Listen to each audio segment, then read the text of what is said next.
Nice to see everyone.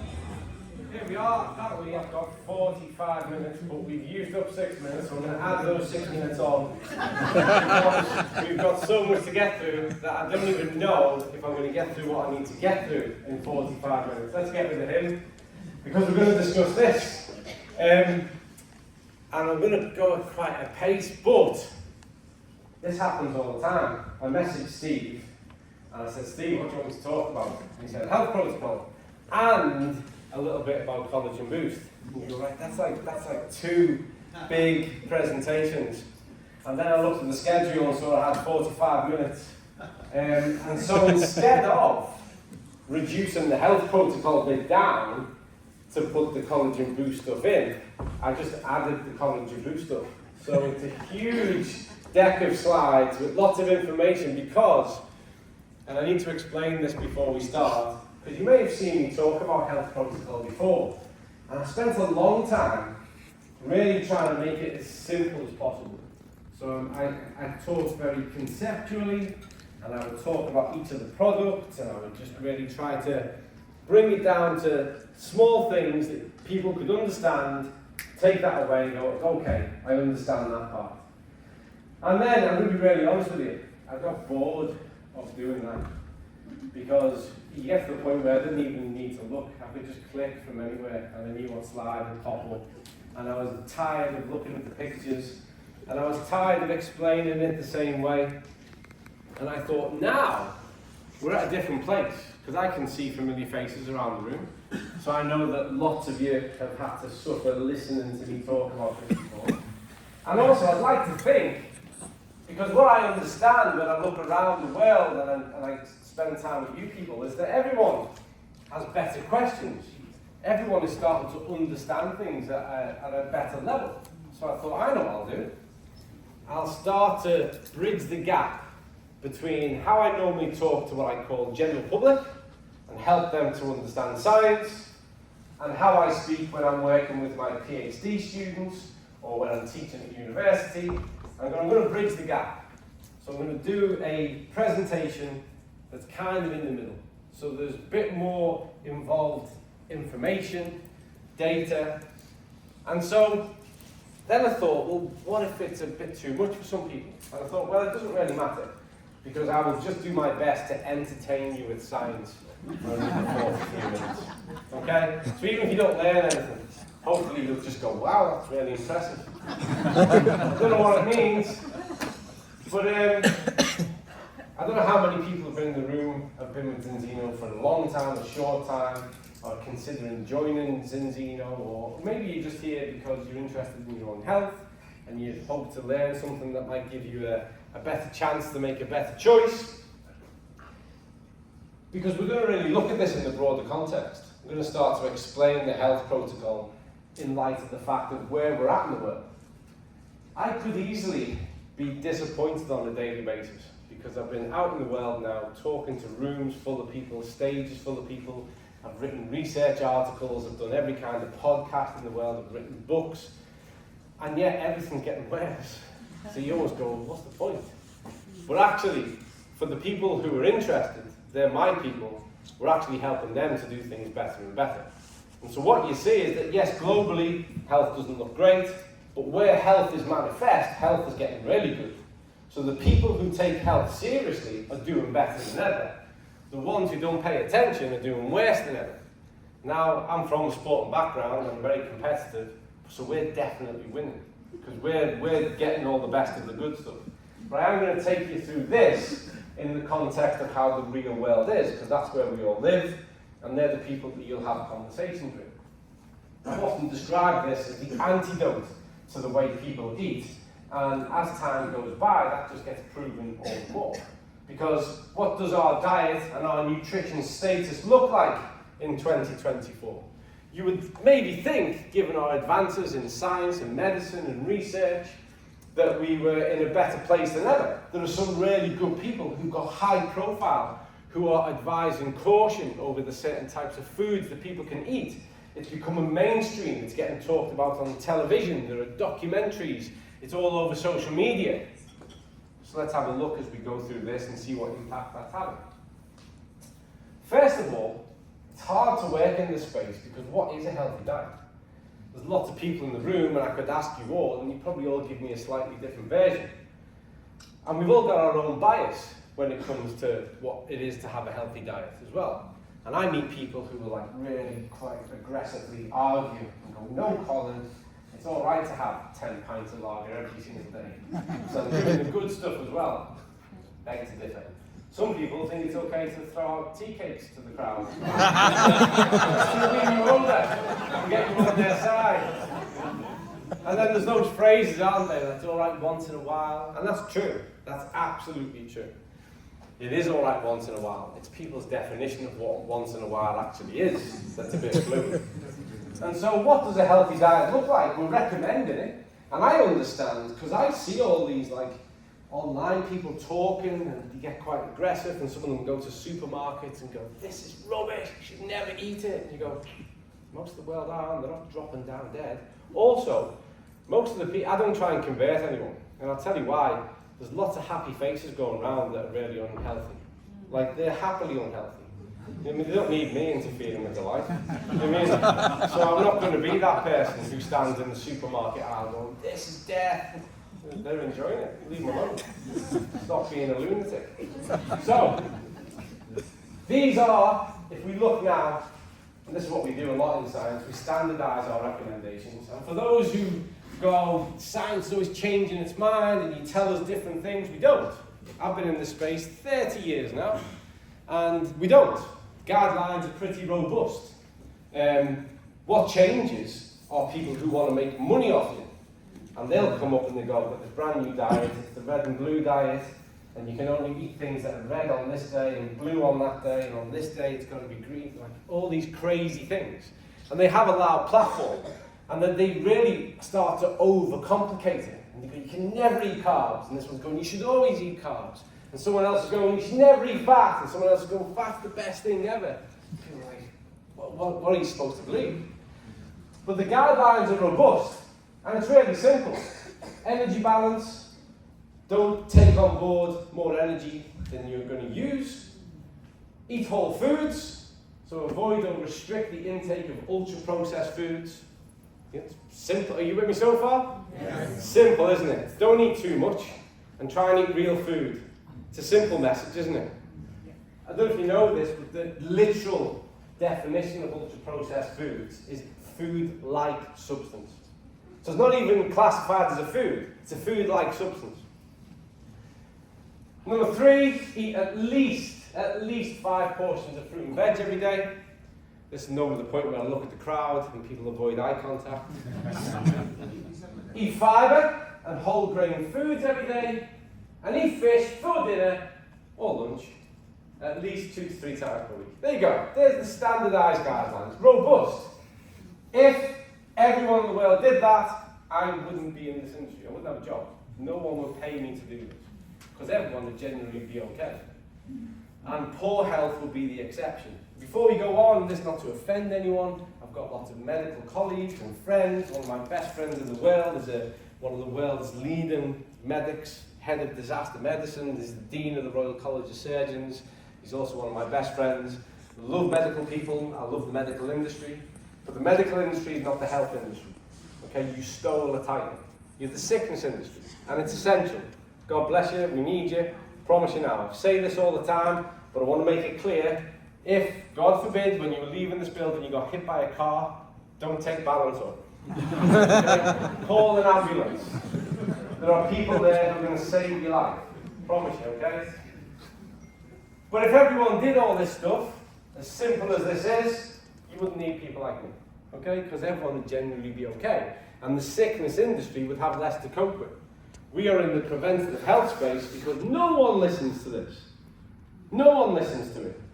And that's why we have a whole heap of work to do. So let's go through it. I could spend a lot of time on this, I'm going to try not to. Energy balance and adjusting our energy intake just to match our energy expenditure so that you don't consume more than you're going to spend. It's as simple as that, really. Here's our status, though, in the current world. Recommended physical activity is approximately 150 minutes per week. At moderate intensity, 75 minutes. So if you're doing it a little bit more moderately, going to the gym, going for a run, a bit more vigorous, and really attacking your Zumba, 75 minutes. And if it's just that lower level physical activity, 150. And so at the moment, 1 in 4 adults reaches the minimum. So please don't fool yourself into thinking that 1 in 4 adults is amazing, if only. 1 in 4 adults on average reaches the minimum. And there are approximately 1.4 billion adults that are insufficiently active, and there's been no improvement in physical activity levels since 2001. But everyone knows, don't they? Let's do a quick examination. How many steps should you walk each day? Say it loud, people. 10,000. Everyone knows. There's no, I wrote a book called Made to Move. Really? Yeah, believe it or not, those arms and legs and stuff. Yeah, get you about. Oh my God, really? I thought they were just to dangle off me whilst I play the Xbox and eat Pringles. So everyone knows, but no one does. This is the worst part, because we've only got ourselves to blame. Over 80% of adolescents are insufficiently active. Too much time indoors, online. They're not encouraged outdoors. I don't know what it is. I'm a Gen Xer who, we grew up drinking water out of the drains and going missing, and no one really cared. And yet we brought our children up to believe that the world was terrifying and they should stay home because anything could happen to them. I don't know how that happened. How did we pass that on? We were feral. Literally feral. And we brought our children up to believe the whole world's out to get them. So they don't move. It's our fault. It's our fault. And I've gone through this before. I'm not a parental counsellor, but it's really good to say no to your children. That just because they want it doesn't mean you're not the best friend. I know I've seen all the selfies. We're right, sisters. You're not. Promise you. You're the parent, they're the child, and when they want to drink a litre of Coke, you should just go no. And if they cry, just enjoy it. Turn the music up. they'll get past it. They'll get over it. Promise you. And more importantly, they won't die. At least not of type 2 diabetes, anyway. So this is a crime that's happened on our watch. But there was a comment earlier on which I particularly enjoyed from Doug, because there was a notion. He said it was about him and Artie having a conversation. He went, well, we'll go out and get 100 customers, because then we can talk to you about how you do that. Yeah, you lead from the front. You represent what it is you're trying to instill, so that you're authentic, you're the real deal. And I put the same challenge to everyone who's working in health. Be working on your health. Be an ambassador for what it is you're encouraging other people to do. Do you have to be perfect with a six-pack? I hope not. But should you be working on your health? Should you be taking yourself seriously? Should you be at least invested in trying these things? Of course you should. You should be a part of the change you're trying to facilitate. And so the first impact of knowledge is right here. So if you know there's a benefit to 10,000 steps a day, get involved, have a go. If you know there's a benefit to better food choices, start making them. And if you know your child will moan if you insist they go out, get some really good headphones and drag them out. Get involved in the process. We're not able to regulate our energy balance. And I don't know if you know this, but not only has the prevalence of obesity increased, but this year we reached the tipping point. And it was published in The Lancet, which is one of the highest impact scientific journals in the world, that we've now reached the point where we've flipped the terms. There are more people in the world obese than there are dealing with starvation. We have over 1 billion obese people, and we have 900 and something million starving. So in the 21st century, before we reach the quarter way mark, we flipped the terms of malnutrition. Now our biggest problem is the fact that too many people are eating too much. And that's been heading our way. It's not a surprise. This has been heading our way for a long, long time. But we didn't do anything about it. We appeased ourselves with excuses. Once in a while is okay. It doesn't really matter. I know this person, they eat whatever they want and they're dead skinny. All of this narrative is self-harm. And so it's led to the situation that we can't regulate our energy balance. Even to the point now where people have these kind of watches, and they'll go for a walk, and they go, right, it's 300 calories, so I can eat a Mars bar now, because I've spent those 300 calories. doesn't work like that. If only it did. It doesn't work like that whatsoever. It doesn't matter how good you are either. Rewarding yourself with food. Been good today, so I'm going to have a chocolate biscuit. Your biology doesn't care. It's not like all those enzymes and insulin responses and glycemic control go, whoa, whoa, whoa, whoa. Don't go crazy. They were really good this morning. So let's all just keep everything normal. Metabolically, we're going to be really stable because they were really good this morning.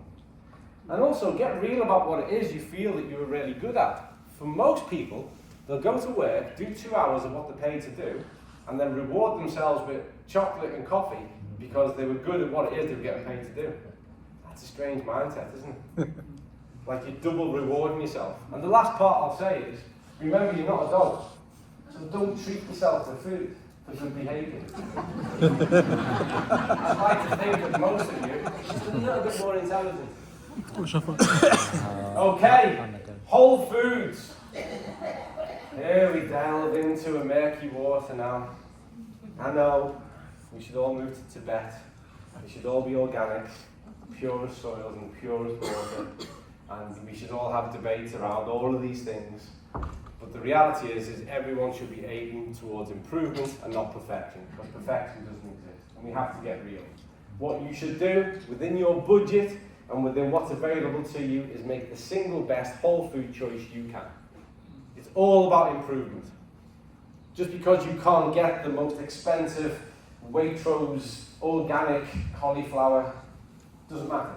Get the best one you can do and invest more of your funds. The biggest investment in yourself is the quality of your food. And try and buy the best food you can. So, I do enjoy this.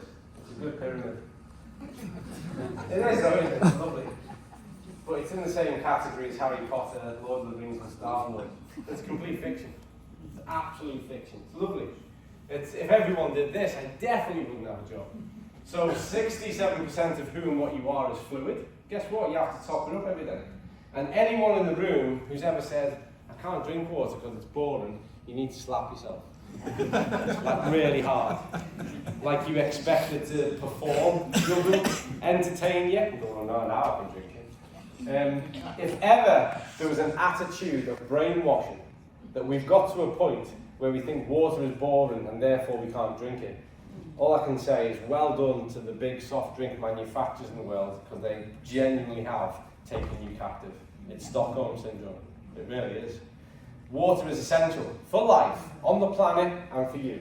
But coffees and teas, they're okay. We're not going to do a whole debate on caffeine. You shouldn't drink too much. Let's just keep it real. But this should be the basis of it. Then we've got our vegetables, whole foods.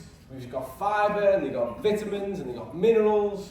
Really good stuff. Same to be said for whole grain, more fibre. Got tons of benefit with regards to your gut. It's got tons of benefit with regards to managing your cholesterol. Milk and dairy in smaller amounts. Again, we get proteins, we get certain enzymes from that.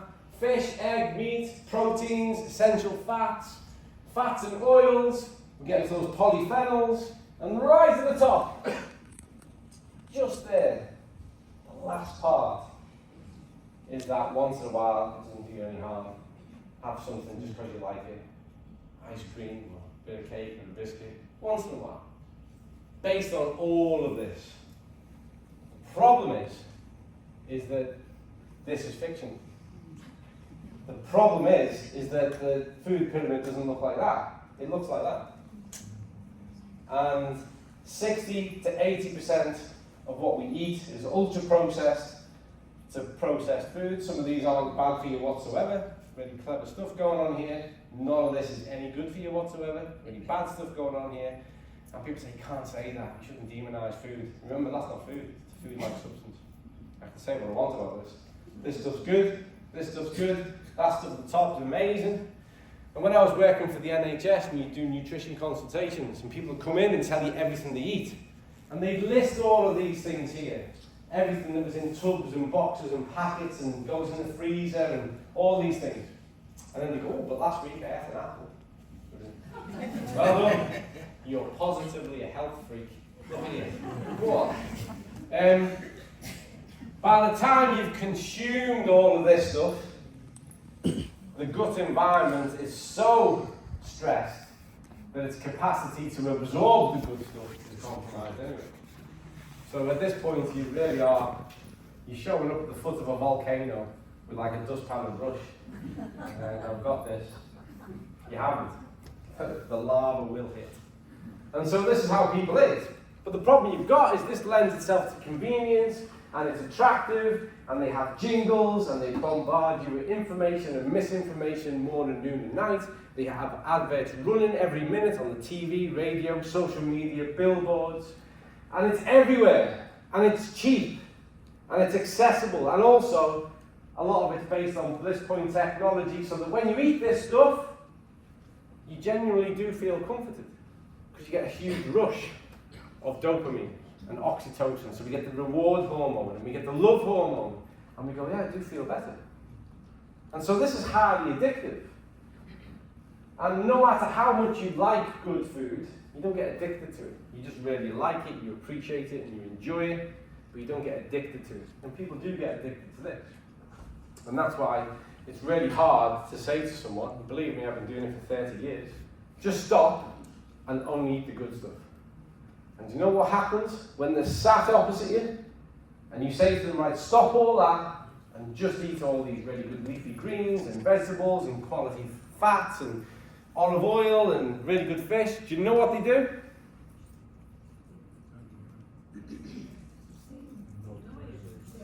They nod, they agree, and you go, yeah. And then they leave and they go, I'll start that tomorrow. Do that tomorrow. And you know what the best thing about tomorrow is? Never comes. Never comes. It's a magical land, isn't it? Tomorrow, we're all an amazing version of ourselves. Honestly, it's all going to happen tomorrow. And so, the vast majority of people don't do it. Or some will try.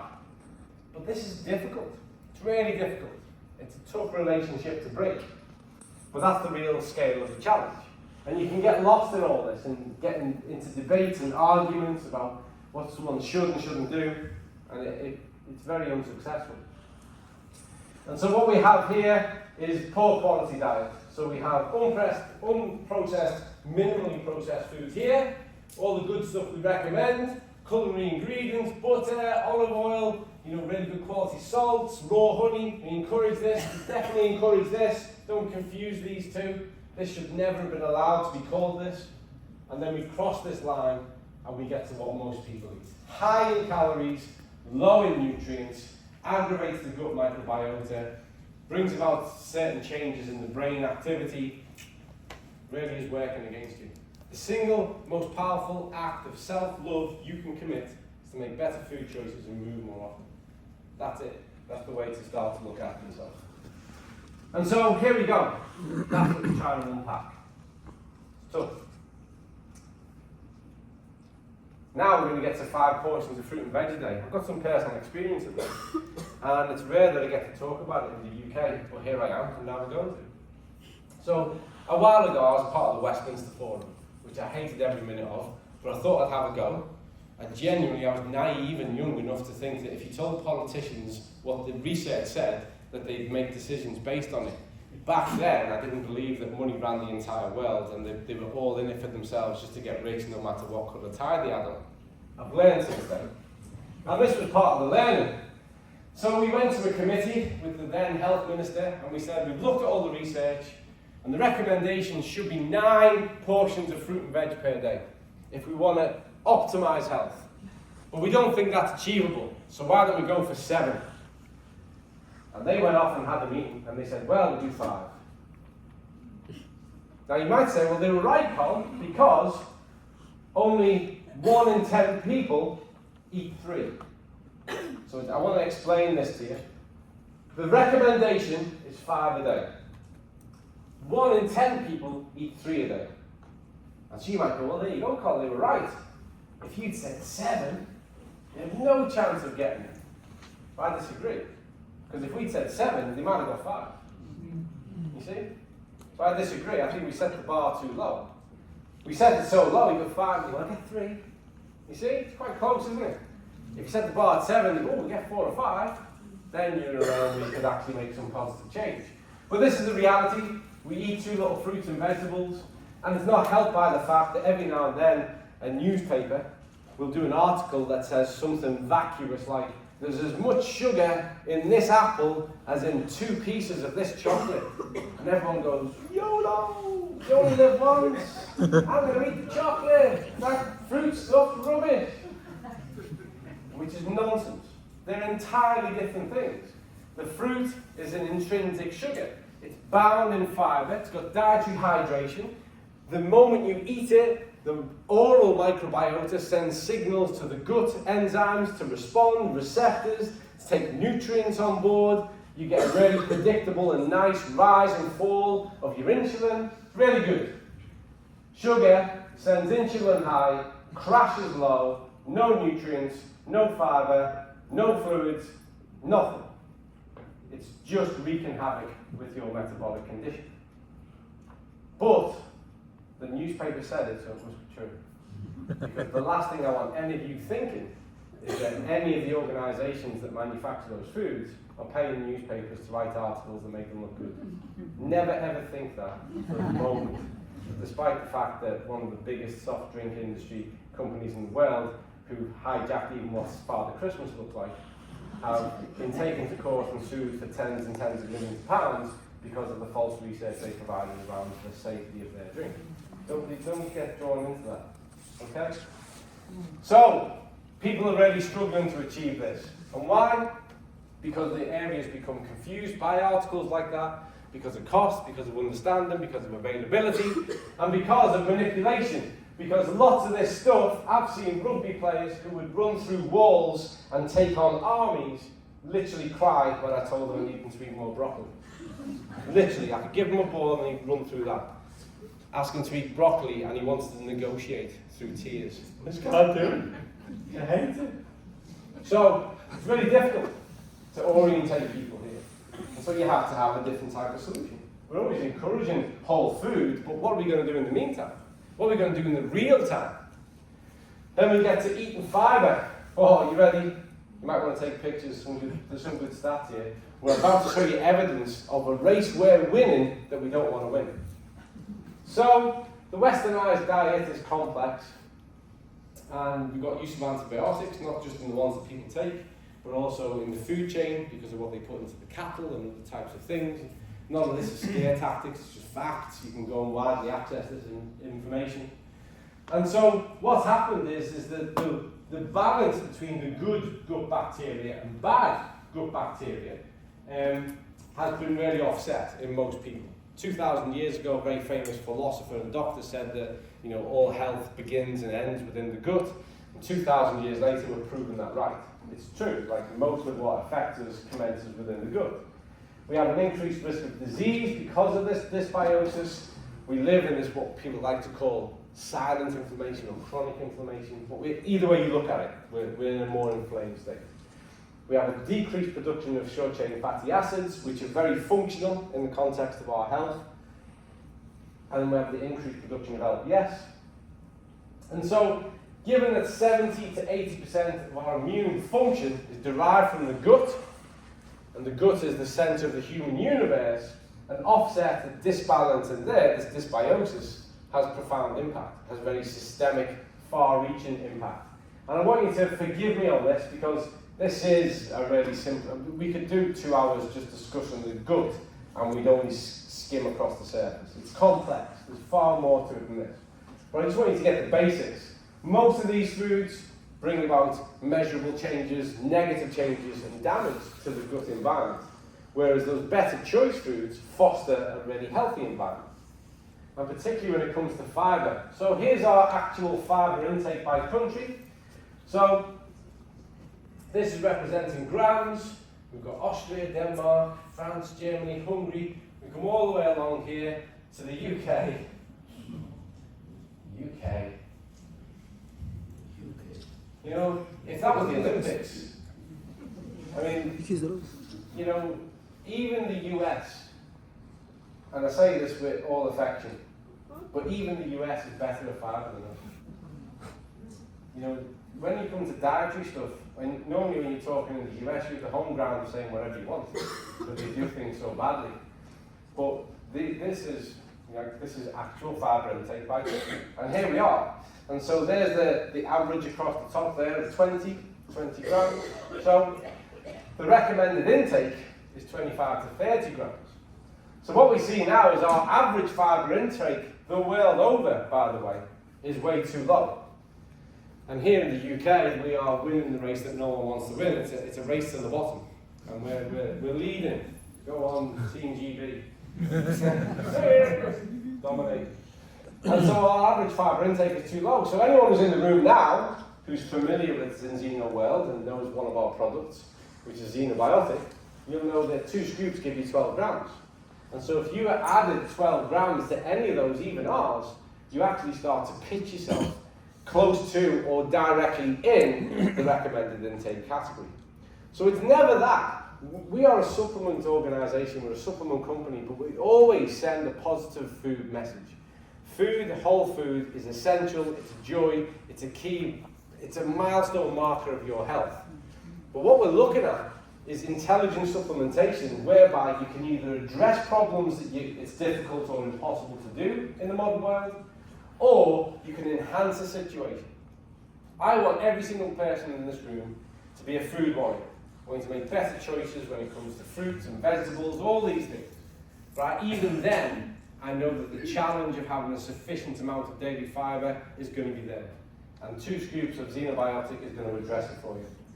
I can't really delve too much into the information I'm about to share, but what I will say is that we've just concluded an investigation over 300 anonymised individual participants, and we were looking at the impact of Xenobiotic. We wanted to look at a certain marker, enzyme, which is what we were following, but we were interested to say, I wonder what impact it has on the uptake of other nutrients.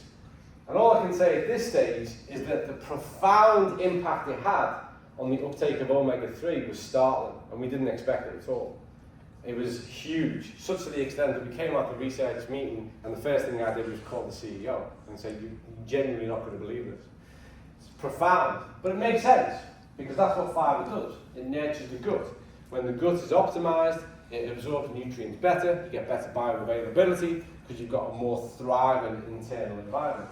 So, simple thing, you just got to be consistent. And now we get to eating fish for dinner at least 2 to 3 times per week. I actually can't even write that without laughing my head off. Because it's not enough. These are the guidelines. Well, we know it's not enough. And again, because I've got first-hand experience of it, it should be 9 a day, let's say 7, no, let's call it 5. I wasn't in this meeting, but I wish I was, because then I could tell you what negotiation went on now. Show me the study. Show me the study that evidences that if a person eats good quality line, fresh, fatty fish 2 or 3 times a week, that they stay above 8% of their total fats of omega-3, or that their cellular ratio is 3 to 1. Show me that study. Best of luck, because I keep looking, it doesn't exist. But these are the guidelines that we work to. Click. So here's our recommendations. You're thinking, Cole, we're in the UK. Why have you sold your soul to the Scandinavians? Why are you showing us data for Norway? Well, there's a simple reason why I'm showing you data for Norway. It's because everyone in the world thinks that Norway is the best at this. And what I want to show you now is that even the ones who are doing it well aren't getting a great result. So here, recommendations are 300 to 450 grams of really good, fresh, wild, line-caught, fatty fish, 2 to 3 times per week. So we're talking about mackerel, anchovies, salmon, bluefin tuna, all that good stuff. When I mention all those fish, what's your first thought? Yum, that's a good response.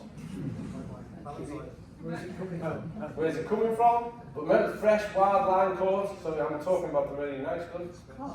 Expensive, yeah? Sounds great, Colin. Where can I steal it from? When's the best time of day to go to Waitrose and rob it? It is available. The questions we can have around it, but obviously it's expensive as well. And what we see in Norway is that less than 1 in 2 people consume anywhere near that amount. And Norway is regarded as one of the countries that's leading with regard to its fish consumption. And we know that across the world, over 95% of people are unbalanced when it comes to their intake of omega-3 and omega-6. And we just simply eat too little fish. when people do eat fish, and I can always do this when I'm either here or in Ireland, what do most people eat when they have fish here in the UK? Fish and chips. So you take a piece of white fish, which is okay, you know, white protein, what we call meaty fish, and then you wrap it in this batter, then you incinerate it, then you flop it on a paper with half a field full of potatoes, which have also been incinerated, smother it all in vinegar and salt, and then, depending on where you're from and how posh you are, you either have garden peas or mushy peas. They're your options.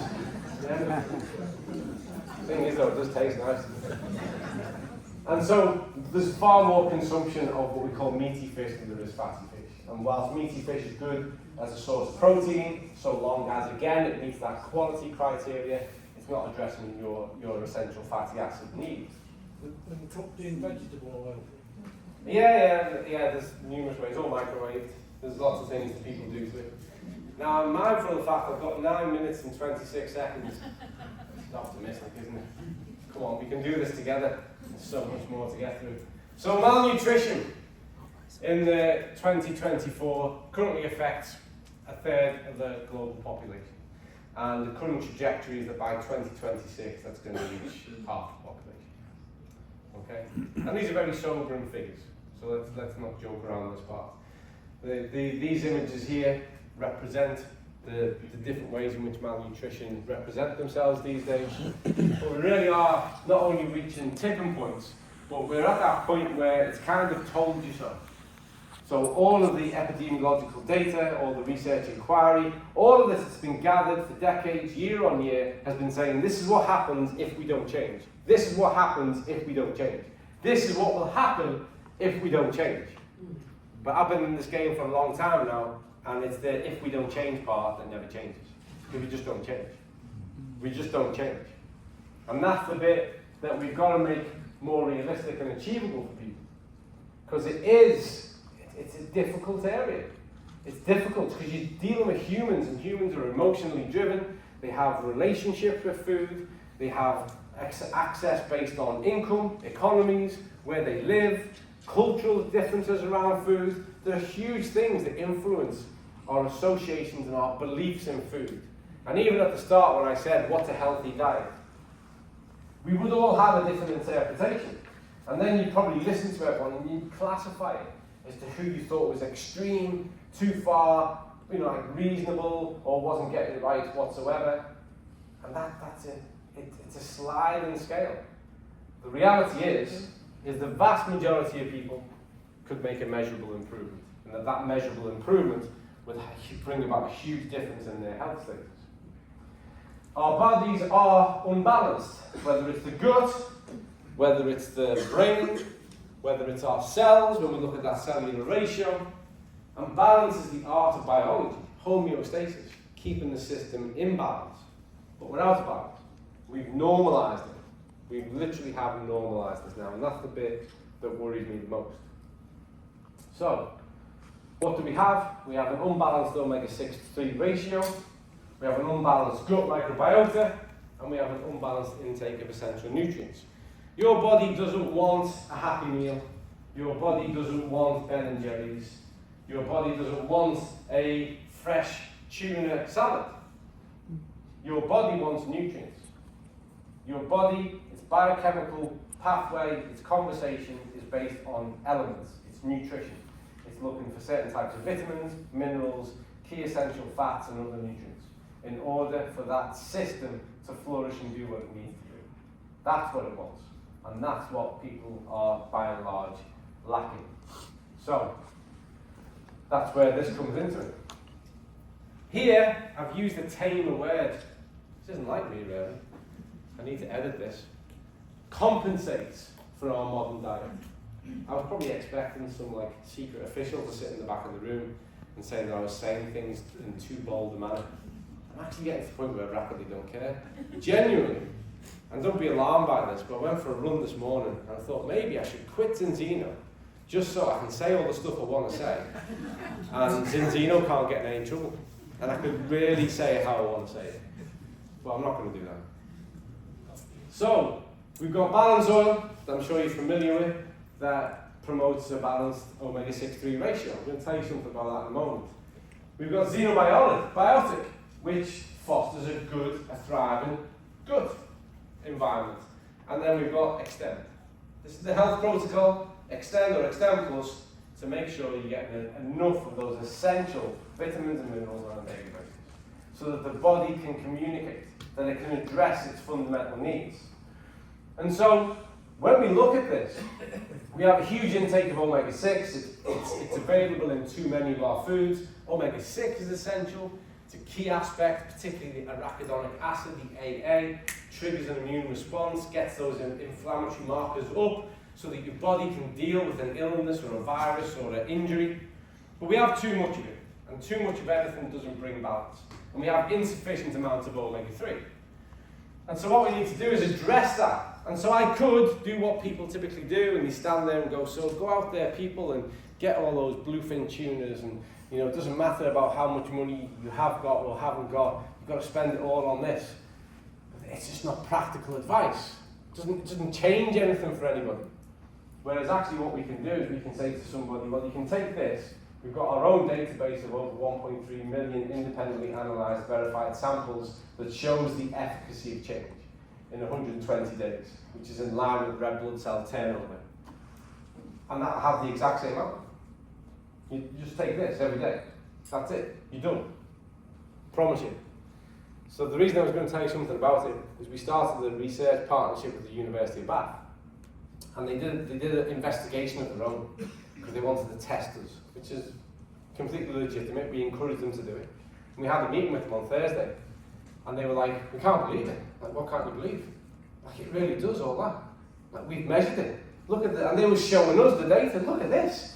90 days and the person is at this. And it doesn't matter how bad they are. They've gone from this and now they're down here. And 120 days and everybody we recruited was above. And so they were like astounded. And now they want to do so much more research with us. We just sat there going, there was myself, Emily and Martina, all just sat there smiling going, yeah, we know.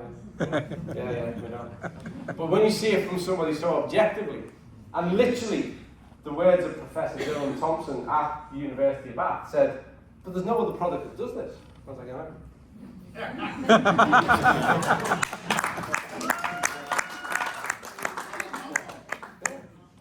And we know it makes it back, so rather than me stand here and do a consultation and go, right, you're going to stop all that now and you're going to do this. Yeah, do it tomorrow. Take that. Take that. And remember, I'm running out of time, I'm going to be honest with you now, I'm going to ignore the clock for a few minutes. When you do this, given the fact that it has a neurological component, DHA, 60% of your brain is fat, 25% of that should be DHA, so when there's a deficiency of omega-3, you've got a deficiency of DHA, which means that even cognitively, things aren't optimized. What starts to happen is that you start to gain health success. You start to think differently about the things that you can do and what's within your control. So this is profound, and it affects every single one of your 37 trillion cells. So health starts at a cellular level. We know these kind of figures are optimal as less than 3 to 1. Typical standard supplements get people to here, which is close but not close enough. And then what we see across the EU, typically when we measure people are out there to somewhere between 15 and 25 to 1. And these colour-coded aren't just me trying to scare people, I'm not interested in scaring people. This is in line with the Harrison-Bonshaki 2004 omega-3 index, which is that if you're less than 4%, you're in the highest risk zone for the development of a non-communicable disease. 4 to 8, moderate risk, and if you're above 8%, you're in the lowest risk category of the development of a non-communicable disease. So it's not scare tactics, in case anyone's looking at this on a video. Dr. Cole tries to scare people. If I was doing that, I'd show you my bullet. This is just about sharing facts. Okay?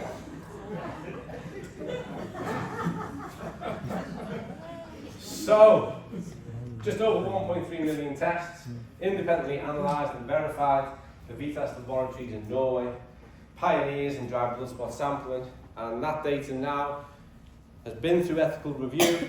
So we have 2 papers for peer review publication, and the team, when I say the team, largely led by Emily and Martina, they've started writing papers 3 and And we've established a research partnership with the University of Bath, and we've also got a new research partnership with Liverpool John Moores. So there's going to be more and more research that we share across the science to show what it is, how we do it, and the powerful difference it makes. So, apparently in 14 seconds I'm going to go through the rest. So I need to borrow 5 minutes, is that alright? Yeah? Steve, everyone else says yes, Steve's like, not so sure. I'm going to be honest with you, Steve, I'm not getting off for another 5 minutes. 15. Brilliant. Great. See, I'm like a squatter.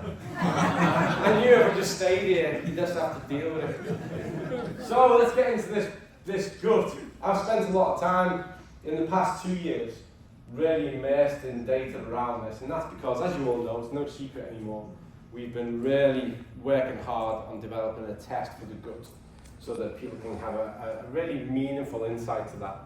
I'm not going to attack anyone who's working in this space who offers a different type of test, because I think a lot of people are trying to do the right thing, but the reality is there is no test on the market right now that tells you anything mechanistic or meaningful. It just doesn't. And even the fecal marker test, they don't really tell us anything meaningful.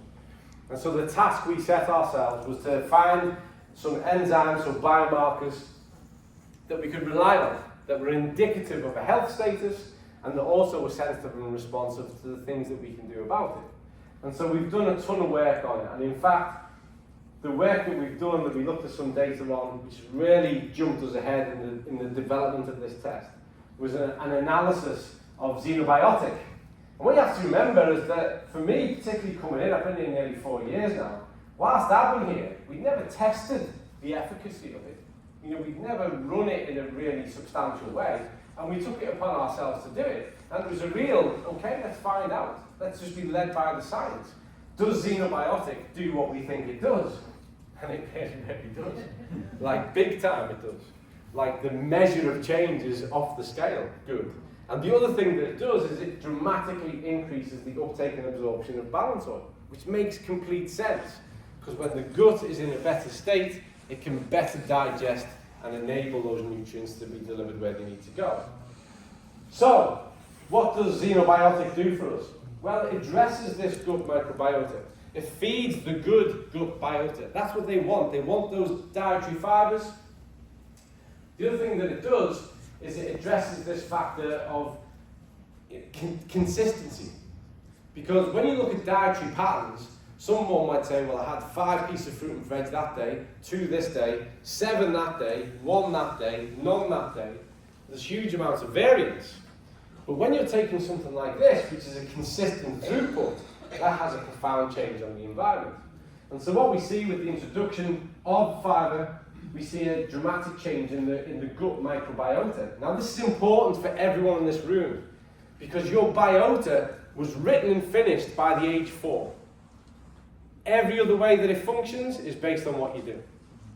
So you literally have to nurture your gut on a daily basis in order for it to be optimized. Because by the time you're 4 years old, the development of the gut biota is done. It's sealed off. Everything then is based on what you do. You are the outcome of the things you do most often. And it also depends on the mode of birth. Believe it or not, there are profound changes to your gut microbiota if you're a caesarean birth versus what you call a natural birth. So there are huge things that implicate it. And then we've got antibiotic use, processed foods, stress. You've all been paying attention to the world lately. Medicines that people rely on all too often, that's my opinion, I can't qualify that, but it's 100% true.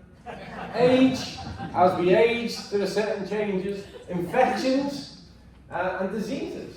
So all of these things have an impact on us. So you can look back over your life and consider how many of these things have affected, are affecting it, and to what extent. And then you've got an understanding of how much you need to take responsibility for your good and start to invest in it and do things differently and do things better. And it's as simple as that. It's as simple as that. But it's never too late or too soon to start to make a positive change. And when I say to someone, right, I need you to go and eat 5 bits of fruit and veg every day, very little success. But when you say to someone, just start by taking a scoop of this, put in a bit of water, it's an easy habit to accommodate. It's a really easy habit to accommodate. And so that's what we encourage, because gut health is about the amount of fibre intake, the type of fibre, the type of plant foods, fermented foods, and this creates diversity. And diversity is the key to gut health. Okay, that's the key to it. And then over here you've got all these things that are negatively impacting on it. But if we can really invest in this, then we can hugely offset all of this. And so what do we need? We're going to look at those resistant starches, inulin, oat bran, wheat bran, cellulose, guar gum, pectin. We've got bacterial fermentation. We've got bacteria deaths. We've got this production over here of these short-chain fatty acids that positively influence our intestinal mucosa. And people talk about something that doesn't really exist, which is leaky gut. But I know why people say that. It's about things crossing the membrane. And actually what we need to look at are all these outcomes that we want here. We want this primary energy source for colonites. We want connected to improve the gut barrier function. And we want anti-inflammatory signals in the gut. These are all the outcomes we want of all of this on the right. And remember, there is a gut-brain axis. The vagus nerve goes directly from the gut to the brain. 90% of the communication goes from the gut to the brain, not the other way around. You've maybe heard me say this before, but I'll say it again. Naively, we call this the second brain, and this the first brain. However, this one develops first. And actually, these two are actually just two fundamental components of the same organic system. So really, we should go the brain, or we should go the gut. And the reason why we can be so taken advantage of emotionally when we consume foods is because of how hardwired those two things are. Serotonin channels are in the gut. You know, this responsivity of hormonal changes in the brain, literally to the type of food you consume, is immediate and it's predictable and it's profound. And I say this joke all the time, but I'm a dad, so I can say it 20 more times. Think of the time when someone broke your heart, or you had the worst day at work, and you went home, and you said, that's it, I'm gonna lock myself in, pajamas on, put on my favourite box set, I'm gonna sit on the sofa and eat my way through a bag of carrots. Never happened, does it? Never happened. Same scenario. You go to the freezer and you get the ice cream, or you go to the cupboard and you get the Pringles, or you get the chocolate, and you do that. And why? Because it will release, predictably, dopamine, and it will release oxytocin, and you will feel better. It's comfort food. And it's got zero nutritional benefit, but it's very predictable in how it makes us feel. And that's why it's easy to overconsume. It's easy to get into a relationship with these foods, because these two are so hardwired. So our gut microbiota, and then we start to look at the normalization of our gut all the way through to our immune function. Not only what we think, but how we think is a direct chain of causality. And you will forever believe that you can or can't do something based on how you fuel yourself. You know, I don't think I've got lots of tattoos, and one of them is Yoda. People say, what's your tattoos mean? Most of them mean nothing. Well, I've got the Yoda one because my kids call me Yoda. And that's because I often quote him. And there's a great line of Yoda's, which is a simple one, which is, there is no can or can't, there's just you will or you won't. That's it. You either will do something or you won't do something. There is no can or can't. There's will or will not. But that's only true if you're in a state whereby you're empowered to make that kind of will or won't choice. Because when you're so reliant on something, it's hard to break that relationship. It's really hard. You have to get past those shackles first. And so how do we do that? Well, first of all, we have to recognize that there are systems beneath systems. When we look at our blood sugar response to the types of foods we eat, when we eat ultra-processed foods, high sugar foods, we get this really pronounced spike of insulin, which also brings a huge plummet. And it's that plummet that encourages you to eat more. It's actually the plummet that encourages you to go and eat more food. And that's how people get into the systematic overeating trap. No one wants to eat 1,000 calories too much. They're encouraged to do so by the foods they consume. And so what we want to do is we want to normalise the curve, because you should get a rise and fall in this. It helps with digestive enzymes. And so fibre reduces the blood sugar rise. So the presence of fibre reduces that blood sugar rise. It influences how full you feel after a meal, insulin production, and it helps with weight management. One of the single best, most proven ways to manage weight is to ensure there's enough fibre in the diet. Because when you have a sufficient amount of fibre, you have what we call satiety, which means that you're fuller for longer. If you're ever trying to manage your weight and you get cravings and you want a snack, eat a pear. Tons of fibre in it, pear volume, it's got other nutrients in it as well, and you'll feel full for longer, and you won't have consumed a big bag of chips. And then we have this. I'm not going to spend too much time on this because time is against me now. But there is such a wonderful world of mythology around cholesterol. Cholesterol has a ratio of HDL to LDL. We all have different varies amounts of what's high and what's low as a total, but we do have a ratio for it. And what we do know is that even if we don't get too lost in the science, that when we have a sufficient amount of fibre, we manage our dietary cholesterol. So that we have better production of the good, lower presence of the bad, better ratio regardless of the total amount. In 2 scoops of xenobiotic, you get 12 grams of prebiotic dietary fibres that we can now confidently say are proven to be positively effective. So, we move into this graph again. That's where we can shift the measure to, which is confidently within that 25 to 35 gram for the vast majority of people, just by adding 2 scoops of this to their daily routine. You can put it in water, you can just drink it before a meal, it's as simple as that. Easy solutions. I'm not encouraging you to go to the shop and make all these massive choices around different types of fruits and veg. Have this. Control that profile. The thing is with health, is the more success we have, the more confident we feel about being more successful, and we start to move and make more powerful changes in other parts of our life. So now we need to get into balanced micronutrient intake, and I know that this time I am up against the clock and I've got 3.5 minutes, so boost is going to be really, really quick. So, here we go. There's a whole industry at large, it's complex. I don't have time to either criticise it or tell you where it works well, but it's suffice to say it's complex. And ensuring the vitamin and mineral content of anything, even a fresh fruit, is difficult now. It really, really is. Especially when a farm can list itself as being organic or put on something grown on an organic registered farm, because in a corner they have strawberries that are organic and it's a registered organic farm. But over here, where it looks like a scene from Platoon, which is what you're buying, they're using every bit of arsenal they can to rapidly grow and make sure that that holds up against the weather. It's a difficult world. There are obviously genuine, legitimate, organic, and other ones that work and better, but it's really hard to know. So, here's a bit of a headline feature of the nutritional challenges the world face. Over 1 billion people vitamin D deficient. B9 folate is crucial during pregnancy. When we look at, again, this iodine notion, and the reason we're using Norway is because that they should, given their nutritional behaviour. 75% of pregnant women have suboptimal levels in Norway.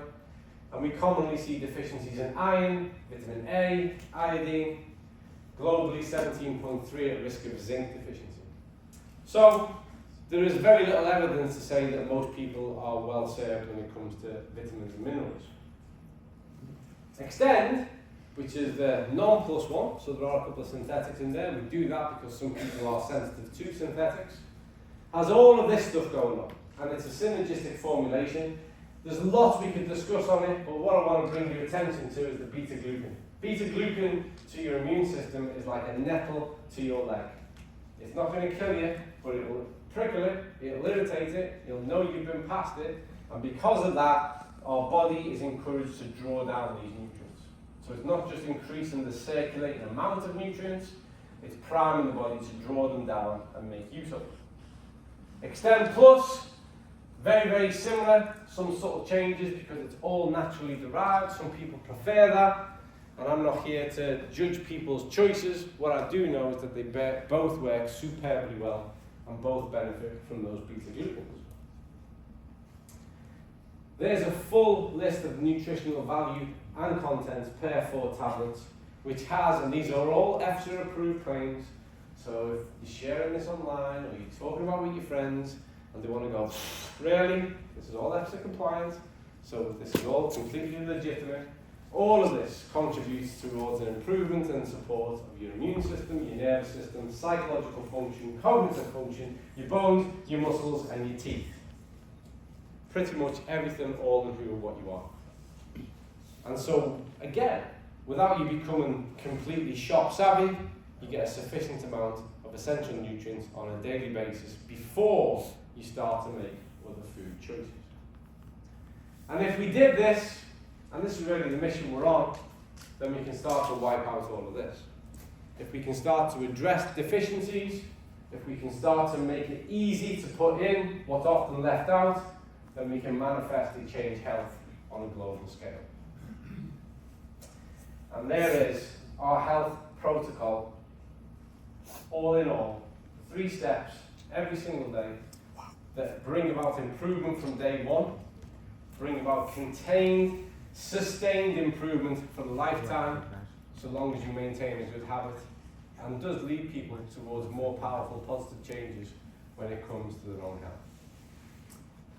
I'm going to finish here because we're over time, so there is no time to cover Boost, which I know will disappoint some of you.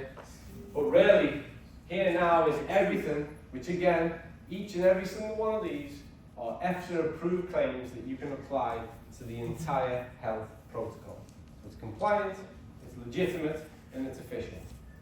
What I'm going to do, because I'm about to just say thank you very much and leave the stage, I'm just going to show you something before I do, because I feel like I've really let you down on the Boost bit, which is I'm going to go, yes, continually involving, doing new stuff, we do our best. Your skin, there we go, 1, 2, 3, have a look at it. That's all I can do for today, because time is against me. But what I will say is that this is a good example of what you should do. If you want something to be done efficiently and you want something to be done well, and you want to do something new, get someone involved who doesn't want to do it. That was me. And because they got me involved to lead this as a project, I was like, right, what's everyone else doing in collagen? Surely it's not that hard. And I had a look and I asked 3 simple questions. Why don't you put more collagen in? Because that's what all the research says you should do. Why don't you put more hyaluronic acid in? Because that's what all the research says that you should do. Why don't you address the gut? Because that's what the research says you should do. Vitamin C is backed up so much that it has to be there. And then you pack in there a ton of other actives so that what you've got is a complete product which has a synergy which initiates enzyme activity, which actually encourages the body then to synthesize things in quite an elegant manner. And already the feedback from it has been sensational, results like no other product, and believe it or not, we're ready for the step 2, but that might come out in a year's time. So, I'm going to give that back. Thank you all for listening. We have it.